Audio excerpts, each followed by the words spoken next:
bem com todos? Muito bem. Hoje nós vamos analisar um poema do qual eu tenho loucura com ele. Eu gosto muito desse poema e esse poema retrata muito a vontade de mudança da primeira geração do modernismo no Brasil.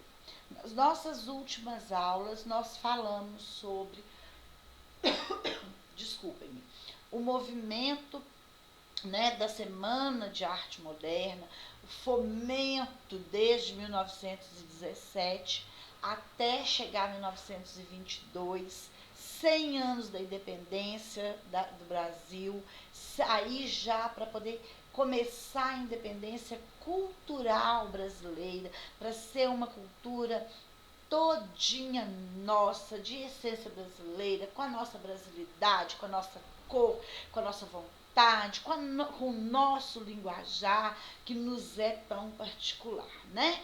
E aí tivemos a Semana de Arte Moderna e as semanas, os anos que vieram após a Semana de Arte Moderna. E agora? O que acontece com a literatura?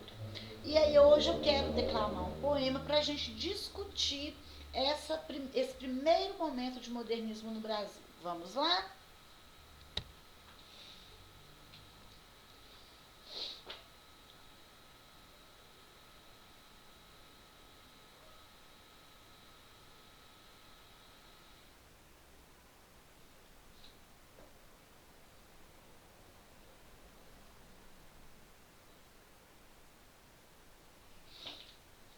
Ai, do meu pé.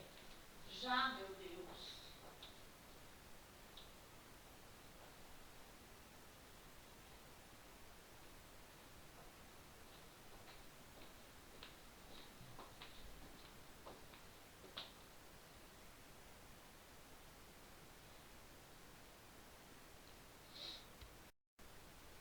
Fui buscar os óculos para ajudar na leitura. Os Sapos, Manuel Bandeira. Tá aqui. Poema Os Sapos, Manuel Bandeira. Enfunando os papos, saem da penumbra aos pulos o sapo, a luz os deslumbra. Em ronco que a terra berra o sapo boi, meu pai foi à guerra, foi, não foi.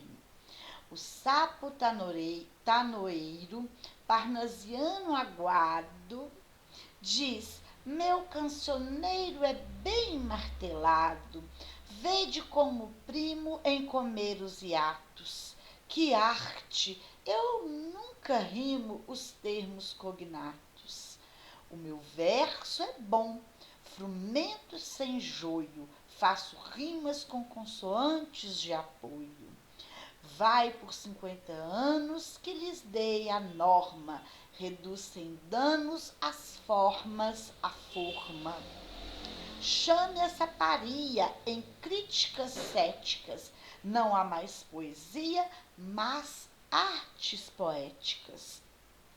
Urra o sapo boi, meu pai foi rei, não foi, não foi. Brada em um assomo o sapo tanoeiro. A grande arte é como lavor de joalheiro, ou bem de estatuário,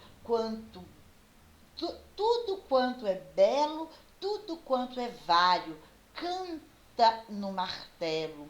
Outros sapos pipas, um mal em si cabe, falam pelas tripas, sei, não sabe, sabe. Longe dessa grita, lá onde mais densa a noite infinita verte a sombra imensa. Lá, fugindo ao mundo, sem glória, sem fé, nem perou profundo e solitário é, que soluça tu, trazido de frio, sapo cururu da beira do rio. Gente, apaixonada por esse poema. Apaixonada por esse poema. Esse poema, para mim, embora tenha sido escrito, e aí que eu acho mais alucinante tudo que ele passa para mim, e eu espero que consiga passar e transmitir para vocês. Ele foi escrito por volta em mais, acho que 1918, 18 ou 19, ou seja, ele foi declamado na abertura, na segunda noite da Semana de Arte Moderna. E aí foi um escândalo, uma loucura, porque as pessoas não estavam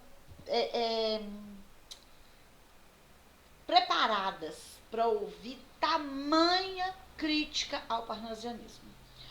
Eu tenho assim loucura, eu acho que esse poema retrata a primeira geração de uma forma extremamente ao que ela veio, crítica, irônica, ótima, bonitinho, e eu acho de uma simpatia, os sapos conversando entre eles, aí o sapo boi, esquérrimo, né, o meu pai foi rei, foi, não foi, foi, aí o tanoeiro, né, ele fala, peraí, não é desse jeito, eu sou esquérrimo, olha pra mim, né, eu sou cheio de pompas e circunstâncias, aí vem o sapo cururu, coitadinho, lá na beira do rio, né, que se você for estudar biologia, e eu te faço um convite para você perguntar para o professor de biologia, o sapo cururu é a espécie mais simples de todos os sapos que existem. Olha, a pessoa que não sabe nada está falando de todos, né? É um dos sapos mais simples que existem na natureza, né, do Brasil. E aí agora eu vou esclarecer alguns pontos desse poema, né? Já falei para vocês que para mim ele é lindo, ele é uma crítica ferrenha ao parnasianismo, e aí ele vai falar sobre o ourives, né? Sobre transformar o ouro a marteladas, exatamente o que se propunha Olavo Bilac. Ele queria ser o ourives da palavra, né? Queria esculpir a palavra. E outra característica que a gente vê presente nesse poema Os Sapos, do Manuel Bandeira, e também criticando o parnasianismo, é quando ele fala arte pela arte. O que é isso, arte pela arte? Não é bem assim que as coisas funcionam, né? Então eu anotei alguns pontos que eu vou debater com vocês agora, tá? O poema é uma sequência irônica ao parnasianismo. Quando o poema diz sarcasticamente parnasianismo aguado, o poema é uma sátira gritante ao parnasianismo. Lembremos que a escola Parnaso adorava a arte pela arte. E aí eu destaco um verso. A grande arte é como lavor de joalheiro. E aí, acabei de dizer isso para vocês, né?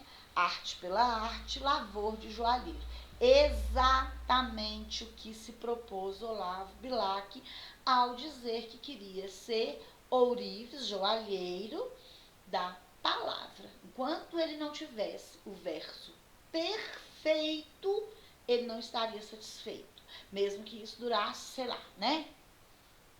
Anos para ele fazer o verso que ele achava que estivesse perfeito. Então, o Manuel Bandeira vem com os sapos e fala, ai, pelo amor de Deus, será que existe arte perfeita? Que parnasianismo aguado. Quando a gente pega um suco, pensa comigo o que é pegar um suco aguado. Esse suco é bom? Não é bom, né? E foi isso que o Manuel Bandeira quis dizer para nós. Esse trem tá bom, não. Depois eu digo, né, uma outra consideração é a ridicularização do princípio da perfeição formal. Acabei de dizer para vocês, não existe arte perfeita. A minha arte, a sua arte. Respeitemo-nos, né? Para a minha arte ser respeitada, eu preciso respeitar a sua arte. Para o parnasianismo, isso não existia. Né? Tanto que eles, eu acho que vocês vão se recordar de quando estudaram o parnasianismo, eles não estavam muito preocupados, eles não se preocupavam com a forma de como o poema ia chegar até o leitor. Eles queriam o verso perfeito. Por isso, a escola é compreendida arte pela arte. Se eu vou ter entendimento, se eu vou ter uma boa interpretação desse poema, se esse poema vai chegar até mim de uma forma bastante comovente, é outro departamento e o problema é seu. Eu vou escrever um verso lindo e maravilhoso. Foi totalmente ridicularizado por Manuel Bandeira. Depois eu também anotei sobre a 7ª estrofe do poema. Há uma oposição entre poesia formal e poesia modernista. A perfeição ficava por conta da concepção parnasiana. Será que existe a verdadeira poesia? Vemos o desprezo às artes poéticas defendidas pelos modernistas de 22. Ele fala, num versinho lá da 7ª estrofe, ele fala que vou ficar só com a arte literária. Arte pela arte, deixa pra lá e eu vou ficar com a minha arte literária. Aquela que é única e que é sua, que é a defendida pelos poetas de 22, pelos escritores de 22. E aí, por fim, sendo o sapo cururu o mais simples e comum sapo mencionado no poema, a sugestão é que ele, o sapo cururu, represente o nascer de uma nova poesia ou arte brasileira. Simples, cotidiana, à margem da grita acadêmica.